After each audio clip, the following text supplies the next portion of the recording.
the Red Cross is not responsible for the actions of Hamas. I understand them saying they cannot force its way into where hostages are held, nor do we know the location. But should they, could they be doing a heck of a lot more for these civilian women in particular? Joining me now is Jonathan Wachtel, Senior Policy Advisor and former Director of Communications at the U.S. Mission of the United Nations. Thanks very much for coming on the program. Appreciate it. Is it fair to ask more from the Red Cross in this capacity?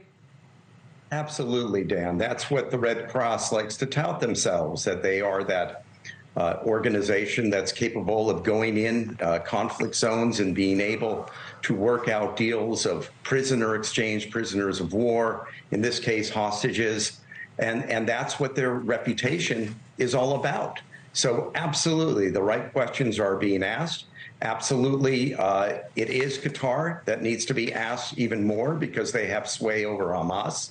Hamas is the organization, a terrorist organization as identified by the United States and a lot of nations around the world, that is ruling the Gaza Strip.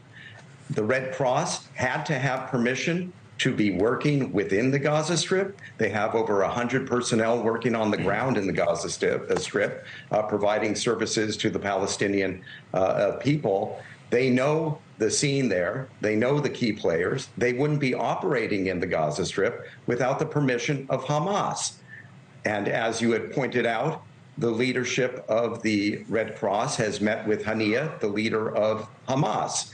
So they do have the ability to put pressure on the various parties to try to get in. And indeed, part of the deal for the release of the hostages, exchange for these prisoners, was for the Red Cross to get in there. So why are they not in there?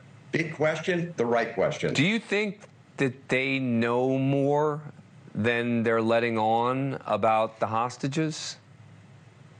My assumption would be absolutely. And the reason is they know the scene. They've been talking to the players, and it just isn't expedient for them, given the sensitivity of the conversations that would be happening when speaking to the leader of a terrorist organization, to be divulging the information that can put their personnel on the ground in Gaza in danger. It could scupper their operations altogether, make it impossible to provide services to the Palestinian civilians that they take pride in doing in Gaza.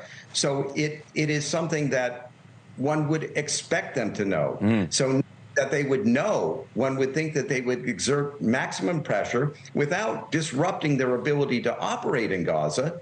You know, they're supposed to be the wonderful, capable interlocutors to bring about a somewhat positive outcome, given the horrific situation that's happening here.